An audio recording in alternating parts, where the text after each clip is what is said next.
This is a place where we're going to explore some of my journey. I hope to share some of that with you. And a place where you can hopefully experience a little bit of Christian growth yourself as we talk about these things. This is really not a place where I plan to be the main teacher and your guru, but I'm just simply sharing what I've been doing in Bible study, and hopefully it's a place where you can feel safe to begin to explore it yourself. Mainly we're going to talk about the Bible, the gospel, prophecy. Initially we're going to begin studying the book of Revelation.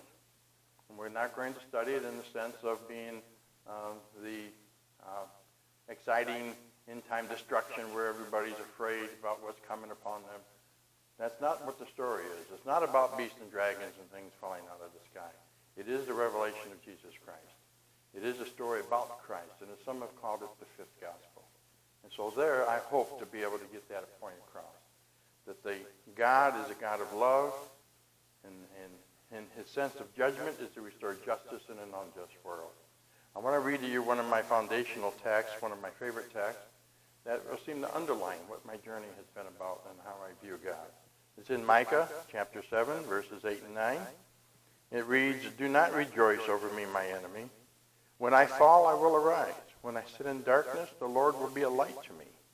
I will bear the indignation of the Lord because I have sinned against him. Until he pleads my case and executes justice for me, he will bring me forth to the light. I will see his righteousness."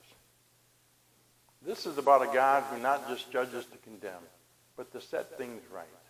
And he's looking to set us right because he wants us in the kingdom. That's the message of the Bible. And that's the message I hope we get across here. These are the things we'll be talking about. Other things would be, for instance, we'll be talking about the covenant. And the covenant is very important because it lays at the foundation of our understanding of Scripture and how we interpret things. In the Bible, we'll find essentially, maybe expressed in different ways, but we'll find one covenant.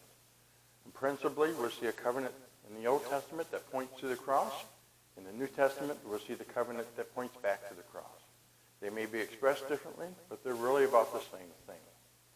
The reason why is we see the whole Bible is a story about God restoring justice in an unjust world.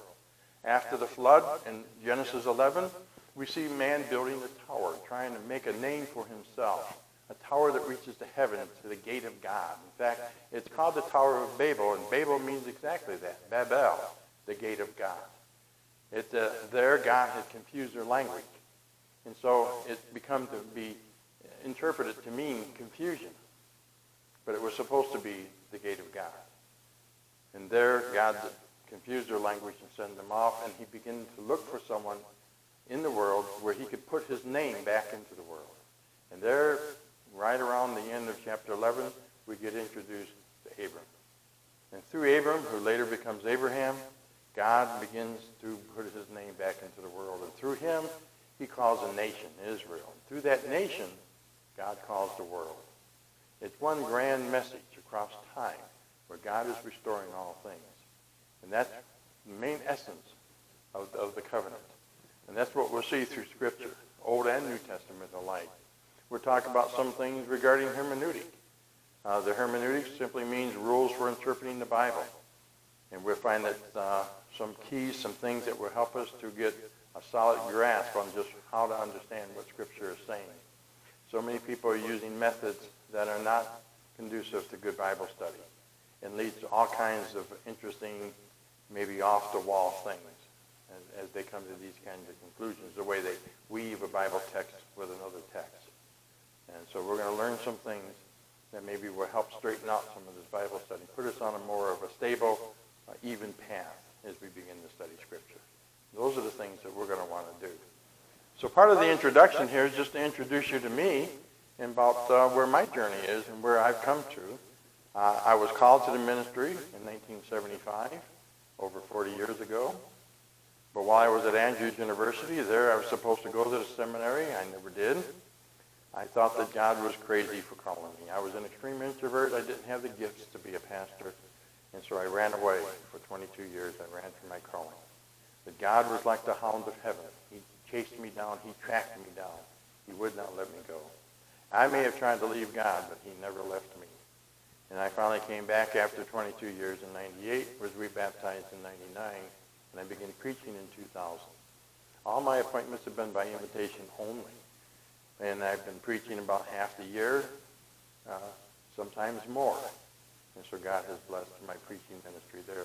In fact, as I was preparing this, I got a text from another friend in another city, about 3 hours away, asking if I was available to preach since the coronavirus shutdown has been being lifted a little bit. People can begin to get back into their churches. And so I'm grateful for this kind of invitation. God allows me to continue to do his work. Here we'll do something a little different.